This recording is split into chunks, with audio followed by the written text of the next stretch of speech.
Les accidents du travail peuvent mettre en difficulté la rentabilité des entreprises.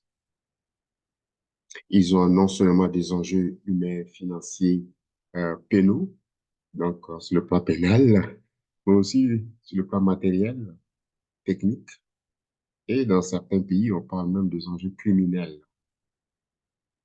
Ce qui nous intéresse aujourd'hui, c'est plus l'aspect financier, parce que plus l'entreprise connaît d'accidents, plus elle court les risques de supporter davantage des dépenses qui auraient dû être évitées.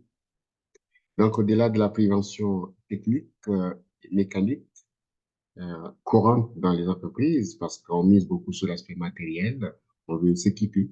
On oublie souvent le facteur humain. Et c'est le facteur humain qui est souvent à la source des accidents du travail. Et une PME a décidé de faire l'exception en misant plus sur le développement humain, donc sur le facteur humain, pour mieux prévenir les accidents du travail.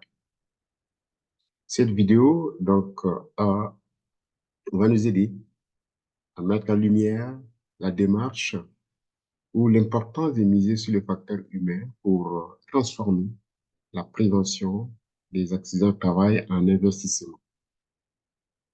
À la fin de cette vidéo, vous découvrirez les 3 actions initiées par Jonathan, puisque c'est de lui qu'il est question aujourd'hui, un jeune directeur de production d'une petite et moyenne entreprise de 115 employés, qui a eu l'idée de mettre en place des actions, 3 actions qui ont eu un impact positif, qui ont impacté positivement la culture de santé et sécurité au travail de l'entreprise.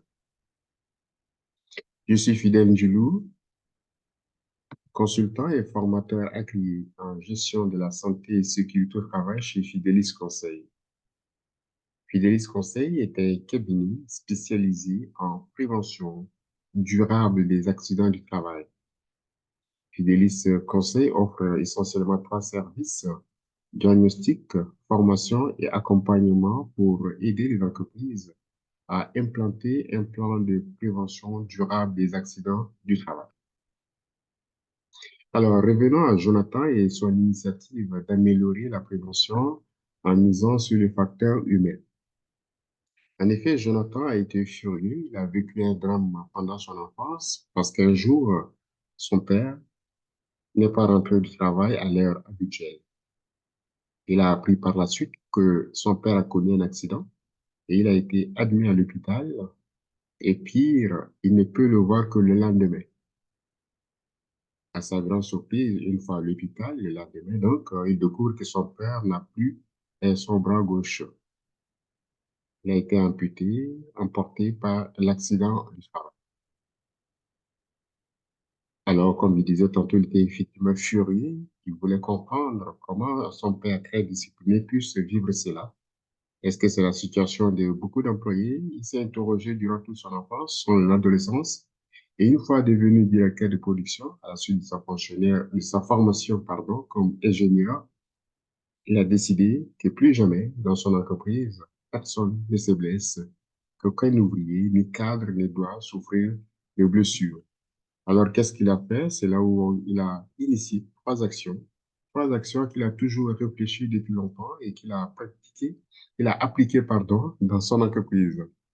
Donc, première action, c'est l'éducation continue des employés.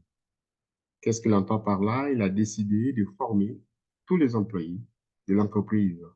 Donc, tous les employés sont régulièrement formés sur les risques spécifiques à leurs tâches et au poste de travail. Donc, chaque employé qui a un poste de travail, il doit d'abord être formé sur les risques liés à ces tâches, liés à l'utilisation de l'outil ou de la machine avant de commencer son travail. Donc, cette façon de faire n'est pas unique aux anciens. Tous les nouveaux employés passent par la même case.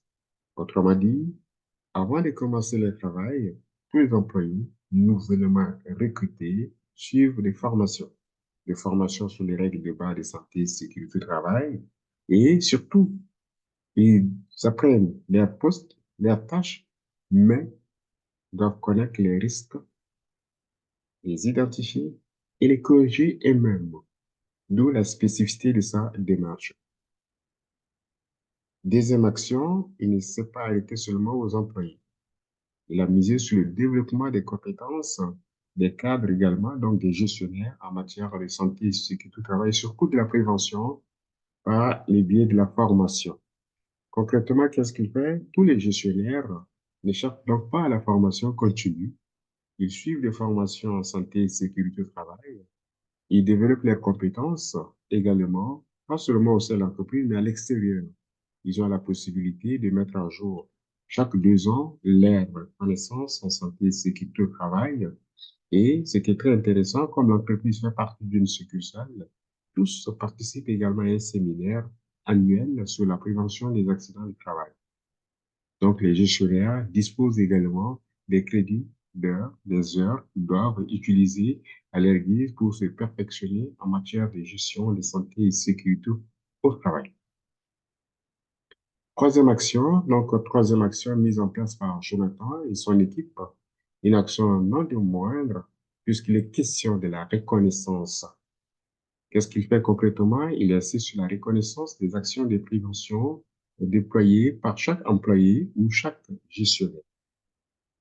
Je m'explique. Tout employé ou tout gestionnaire qui suit une formation et revient avec une idée très intéressante qu'il parvient à convaincre et à implanter cette idée, à convaincre ses pairs d'abord et à implanter cette idée dans l'entreprise, bénéficie d'une reconnaissance spéciale. C'est ainsi que Jean, un opérateur d'une perceuse, a suivi une formation et il a découvert qu'une entreprise a mis en place l'idée des tableaux d'honneur. Il a rapporté l'idée au sein de son entreprise, il a implanté et curieusement, au bout d'une année, il est le premier à bénéficier de ces tableaux d'honneur. Il a reçu les tableaux d'honneur pour avoir démontré son leadership en santé et sécurité au travail des mains du président de l'entreprise lors d'une cérémonie publique.